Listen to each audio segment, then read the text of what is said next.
Support for Connecticut East this week comes from SCAD, the Southeastern Council on Alcoholism and Drug Dependence, is offering a $3,500 sign-on bonus for licensed clinicians. Go to licensedclinicians.org to learn more. That's licensedclinicians.org. And Connecticut Council on Problem Gambling, here to help individuals and families affected by gambling-related harm. Call 1-888-789-7777 or visit our website at ccpg.org. It's called the Launchpad for American Theatre, and it's based in the town of Waterford, Connecticut, and named after one of the country's famous writers. We visit the Eugene O'Neill Theatre Center as it celebrates 60 years of the performing arts. Plus, we take a look at other stories making the headlines from around the region. This is Connecticut East This Week.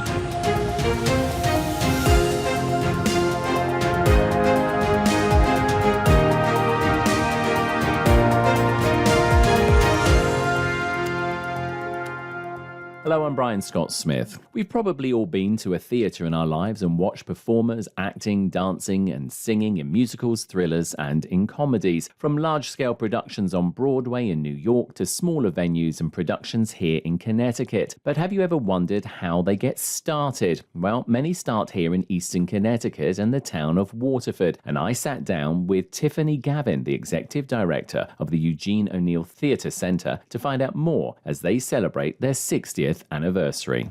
Tiffany, thank you ever so much. We know you're incredibly busy here and we're obviously grateful to come down and have a word with you. Happy 60th birthday as well. Not to you, of course, because you've got many years. Looking at you, you've got many years yet before you reach that lovely age. But 60 years of the Eugene O'Neill Theatre Centre. What does it mean to you and the team here?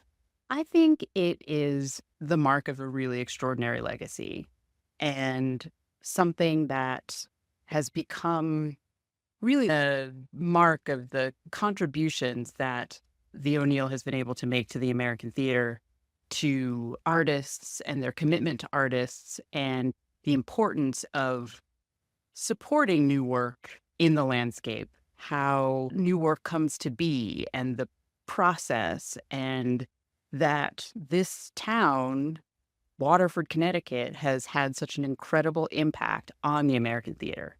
I always said when I came here, there are places in the world, places in the United States that have hosted new work, have developed new work, and people think about New York as having the greatest impact on the American theater. But this little bedroom community in Waterford, Connecticut has had just a tremendous impact on well over 1,000 new works and hundreds of new artists. And their participation in what we do here has really impacted what we know of as the American theater canon. I think it's fair to say it's probably Waterford's one of Waterford's best kept secrets because people know of it. Talk a little bit about obviously Eugene O'Neill for us, because just in case there is anybody out there who hasn't heard of Eugene O'Neill, of course, the theatre centre is named after the gentleman. Who was Eugene O'Neill? So Eugene O'Neill was a playwright. He's a Pulitzer Prize winning playwright who also is the only American playwright to have also won the Nobel Prize for literature. His summer home was here in New London, Connecticut. And his father was an actor and a relatively well-known-ish actor who made his mark playing the Count of Monte Cristo, is the role that he was most known for. But they wanted a summer home that was close to the city so he could get back and forth for auditions and plays and things like that. So they owned a property on Pequot Avenue, which is a property that the O'Neill Center actually owns. And that home is actually the setting of the work that I think Eugene O'Neill is most known for, which is Long Day's Journey into Night. Eugene really wrote about his time here. I think he's very much of this place. The theater center itself doesn't have a specific connection to Eugene O'Neill, with the exception of I've heard of stories that he used to hang out on the property when the Hammond family owned it, used to go to the beach here, was never a favorite of the Hammond family, that he wandered around their property and just hung out because it was beachfront. But when George White, who founded this place in 1964, decided he wanted to find a name that really represented this community and spoke to its connection to theater and literature. He decided that he wanted to name it after Eugene O'Neill. Eugene O'Neill had left his papers to Yale University. George White, who founded the place, worked at Yale in their theater department. So he felt there was just a natural connection between this place being a center for theater and Eugene O'Neill. Just to give the listeners a little bit of slight context as well, on top of what you've just said, Eugene O'Neill gravitated around like New York and Connecticut quite a bit. He was born, of course, in New York. Yes. He actually died in Boston. Yes. So it's like New England, really the thing. And then, of course, in between good old Connecticut and where we are today. One of the things which I thought was interesting when I looked at the website before we were doing the research for this interview, it says that about the Eugene O'Neill Theatre Group, the first thing it says is launchpad of the American theatre. And you touched upon that at the top of the interview, because it isn't just about putting on productions. The works that you do, the variety of works, and we'll talk a little bit about it, go on not just to be produced and shown here in the US, but they go on around the world, don't they? Yes. I sometimes like to think of us as being somewhat agnostic about where pieces go. Our commitment is really to the artist and helping them grow. Our original artistic director of the National Playwrights Conference, which was our founding program, used to say that when he read a play, he wanted all of us to read it from beginning to the very last page, because he was looking for a voice. And that voice might not show up until the very last page of the play. And when he found that voice, it was about nurturing that person as an artist. People like August Wilson came here and started their careers writing here. And one of the things that August Wilson talks about is that he became a playwright here because he learned how to edit. And John Guare and John Patrick Shanley and Wendy Wasserstein, playwrights that we know of today and know of their work, but who came here relatively unknown. And the O'Neill wanted them to have a place where they could take risks and take chances and edit and learn from one another and be in community with one another. And that's something that we continue to strive for today. So hopefully the show goes on to being the next Pulitzer Prize winning play or the next big Broadway show. Or maybe it won't, but that playwright may have learned something here that takes them to their next place in the world. Their next play their sophomore play, or their might be the one that we're just very committed to the artist and their craft. Talk to us a little bit about the campus, because again, if anybody hasn't been to the campus here, it's like a little village. You drive up the road, you drive through a neighborhood, and then all of a sudden you start driving up like a longish drive, and then you come to where we are now, right, which is where we're having the interview, which is on your campus. It's in the office in these beautiful buildings. But talk to us a little bit about the campus and the buildings on there. Sure. So this was an old gentleman's farm. And my understanding is that when George White, who was our founder, he lives down the road, and he used to sail past this property. And he asked his father one day, because it looked abandoned, "What is that place?" And he said, "It's an old farm, and apparently the fire department is about to use it for practice. They're going to start lighting the buildings on fire for practice." And George thought, that's an absolutely ridiculous way to use that space. And it's 11 acres in a 92-acre park, so in Harkness Park.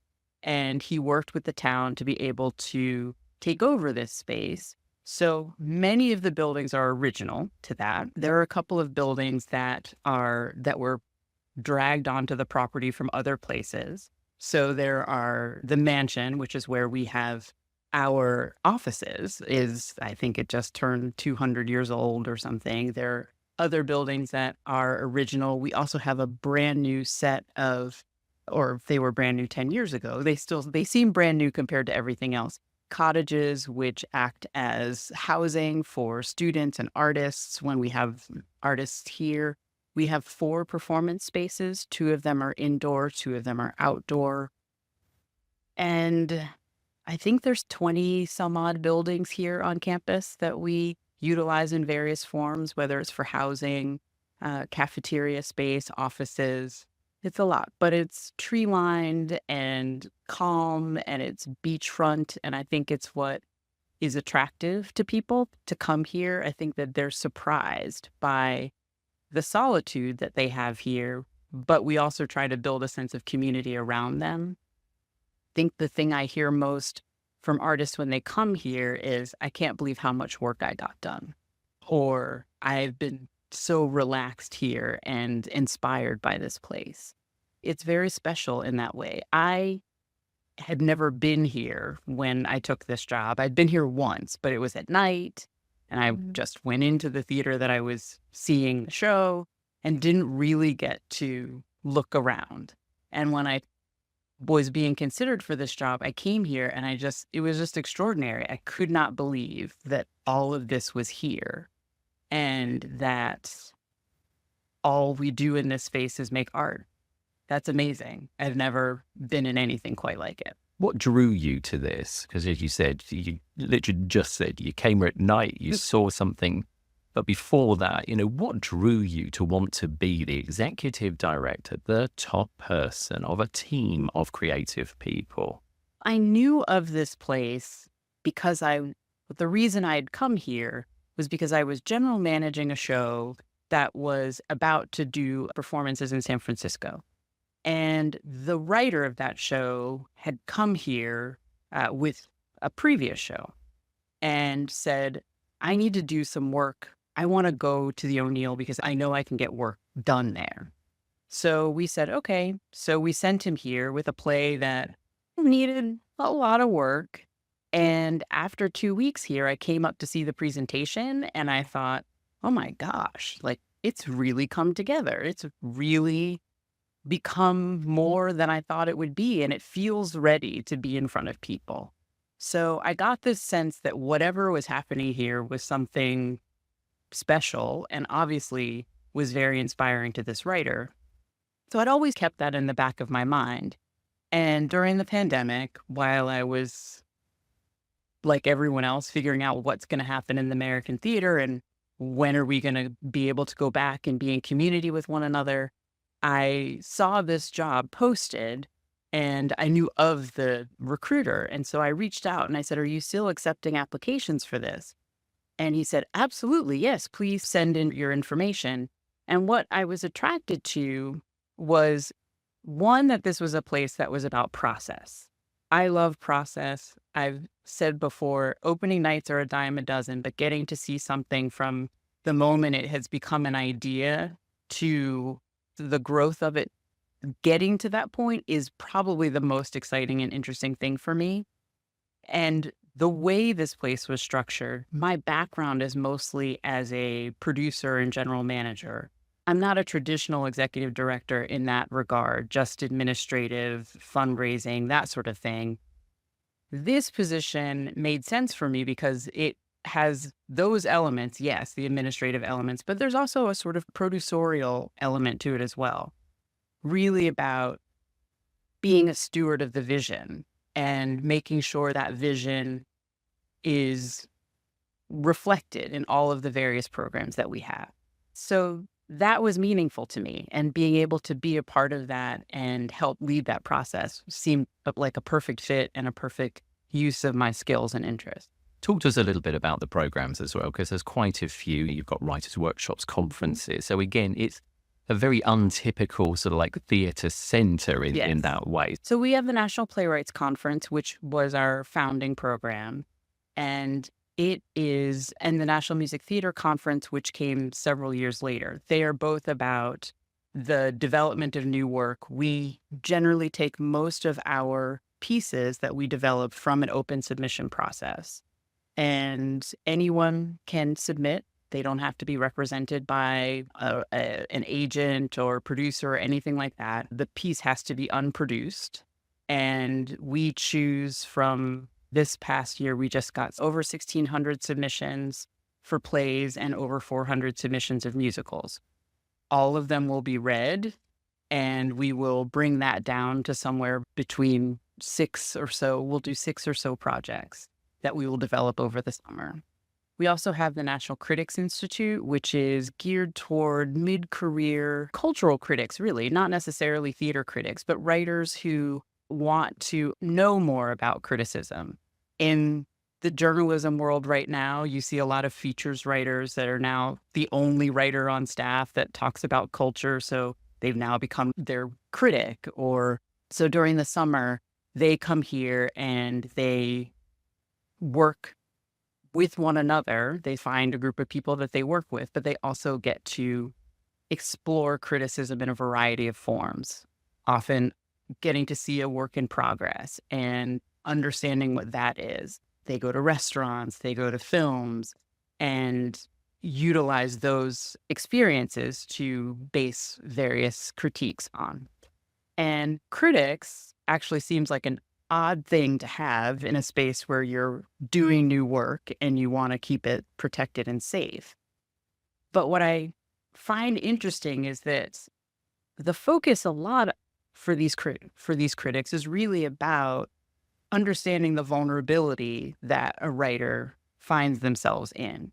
And I think it humanizes the playwright for a critic to be able to see a work in progress. It helps them look at it from a more dramaturgical eye, as opposed to this was good or that was bad, or I liked this or I didn't like that, but really understanding what the writer was trying to communicate and coming at it that way. We also have our National Theater Institute, which is an undergraduate training program that we effectively act as a semester away. So a student will come from their home institution, they'll come to the O'Neill and study for 13 weeks in various acting, directing, design, and then they'll gain 20 credits to take back to their home institution. So we run that throughout the year as well. And we have a cabaret and performance conference, which studies the art of solo performance. And we do a Young Playwrights Festival, which is something that's actually very much geared toward the local community. We teach workshops in schools around Connecticut, and those English classes, a lot of those students will submit in an open submission process to our Young Playwrights Festival. And then we do a sort of mini National Playwrights Conference with those students and their work over a weekend in May. Of course, the whole world went through a pandemic. Mm-hmm. Hopefully now we've finally seen the end of it, even though we occasionally hear the words like muttered. The arts took a real hit. Yes. Many organizations, but the arts took a real hit. Have you recovered, or are you recovering? And what's 2025 and beyond look like for the Eugene O'Neill Theatre Centre? We definitely see challenges. We continue to see challenges. I think that we got hit in a different sort of way because we focus on new work.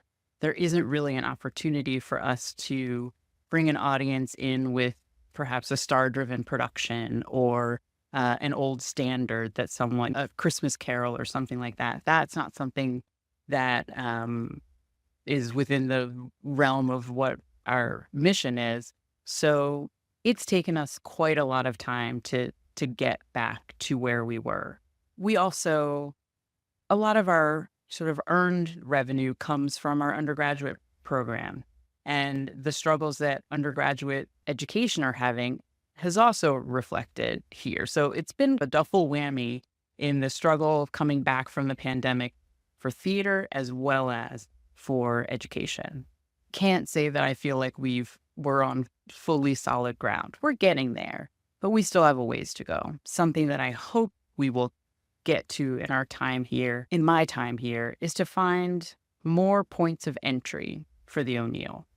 We have a lot of programs, and we also often think of those programs as being points to entry, but not necessarily. I think that there are ways to enter each program, but I'm not sure that we have found ways to bring different groups in a variety of different ways, perhaps with local workshops or engaging with our local community in a different way. We've tried to expand activities that we have off season. Our season is mostly in the summer. And you get a lot of folks that are used to being here in the summer, people that just come here for the summer. And I wanted the O'Neill to feel like a place you could come any time of the year. and that our local community could embrace outside of just the summer. So we've tried very hard to find new ways of people engaging with the O'Neill, and I hope that we continue to be able to do that. You've lasted 60 years. Yes, we have. Through being creative, and it sounds like you're continuing to be creative. So I'm sure that the Eugene O'Neill Theatre Centre is going to be around for many years to come, creating these amazing works and continuing to be the launchpad for American theatre. In the meantime, Tiffany Gavin, Executive Director of the Eugene O'Neill Theatre Centre, thank you ever so much. Thank you so much. And if you want to find out more about the Eugene O'Neill Theatre Centre, its programmes and productions, then head on over to their website at theoneil.org.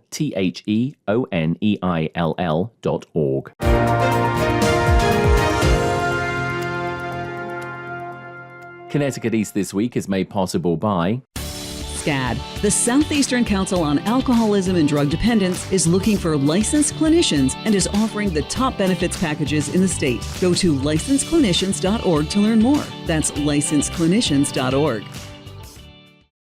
The Connecticut Council on Problem Gambling is a nonprofit organization which, through advocacy, prevention, and education, is here to support individuals and families who are impacted by problem gambling. Our helpline, 1-888-789-7777, is available 24 hours a day, 7 days a week. We also have live chat and tech support through our website, www.ccpg.org. We asked parents who adopted teens to share their journey. When I met both of them, it was like my missing pieces were found. Like it was just like an instant, these are my kids. If you're considering adopting a teen, just do it. Kids need families. I don't care the age, everybody deserves a family. Learn about adopting a teen from foster care. Visit adoptuskids.org to learn more. A message brought to you by Adopt US Kids, the U.S. Department of Health and Human Services, and the Ad Council.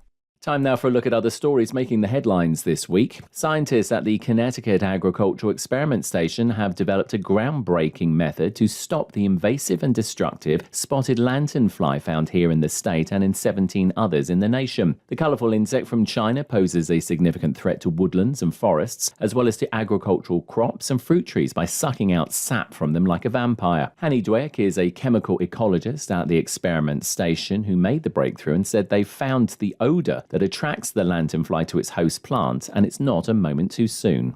Climate change. This summer especially, it was very warm and humid. So the insect emerged quite early. The adults supposed to come in October. We find them even earlier than October. So this means if the insect moved to the south, this means this insect might exist all over the year and just threatening our trees and the crops. Dweck says by isolating the odours that attract them to plants, they can develop either attractants or repellents that can be used to stop the insects from causing damage. Coming summer, we have to optimize our trap first and see which one is working best and what concentration is the best. And so let's say next year will be like our year to optimize our outboard. It can be used in our state and in many other states, we hope as well. The experiment station hopes to start field trials of their new discovery next summer. Police recruits at the Eastern Regional Police Academy based in Norwich are honing their skills to detect drivers who may be under the influence of drink or drugs as the holiday season starts. It's all part of the new recruits' 28 weeks of basic training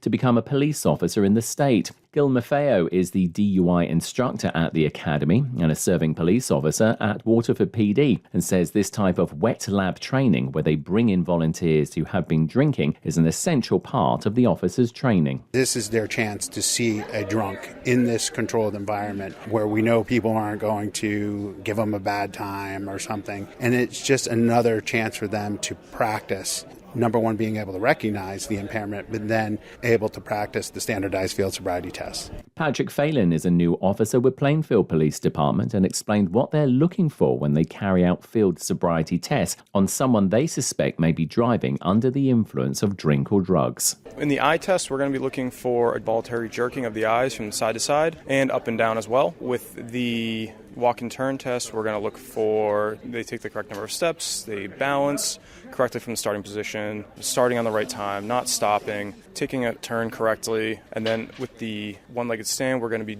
making sure that they aren't using their arms to balance, they're not putting their foot down, they're not swaying or hopping on their foot. And again, just taking those directions that we give them. A DUI in Connecticut carries a fine between $500 and $1,000 and up to 1 year in prison and a mandatory minimum of 30 days. It also remains on a driver's record for 10 years. In 2022, over 6,000 people in Connecticut were charged with DUI or driving under the influence, with more arrests being made around the holiday seasons. Connecticut and New York states are to receive millions of federal dollars to help in the continued restoration of Long Island Sound. The National Fish and Wildlife Foundation, along with the U.S. Environmental Protection Agency and the Long Island Sound Study, have announced more than $12 million in grants for 31 projects. Katie Dykes is the commissioner for the Connecticut Department of Energy and Environmental Protection and said the $8 million received by the state will be matched dollar for dollar and used for a variety of projects. Water quality project awards in Connecticut range from watershed level action plans to on-site wastewater treatment systems and to farms and even to Mystic Aquarium to assist with nutrient reduction. The funds were awarded for improvements to Ocean Beach Park in New London and for the development of a new coastal public access site utilizing nature-based solutions along the Mystic River in Stonington. U.S. Congressman Joe Courtney is a co-chair of the Long Island Sound Caucus and said despite getting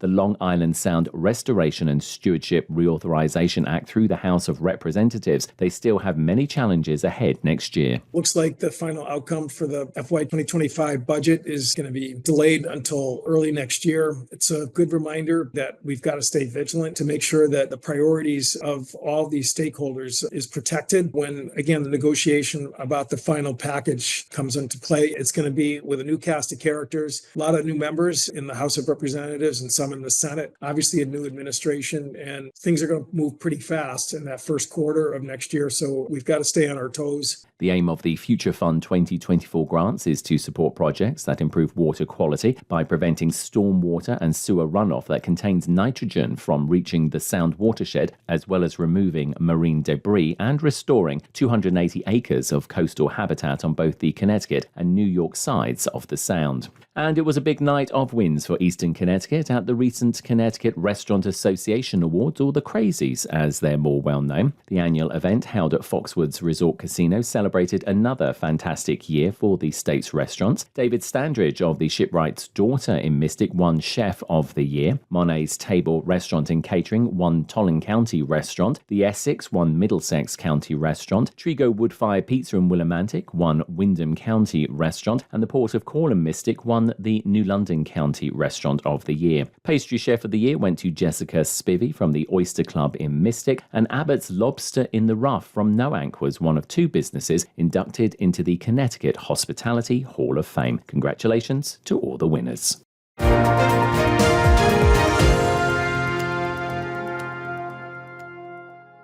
That's all from us for this edition. Do send us your questions and story ideas to the show via our website at connecticut-east.com or Facebook or Twitter at Connecticut East and on Instagram at Connecticut East This Week. And you can listen to the show again on our social platforms, on demand, and by asking your smart speaker to play Connecticut East This Week podcast. And please like, follow, and share on your social media too. I'm Brian Scott Smith. Thank you for listening.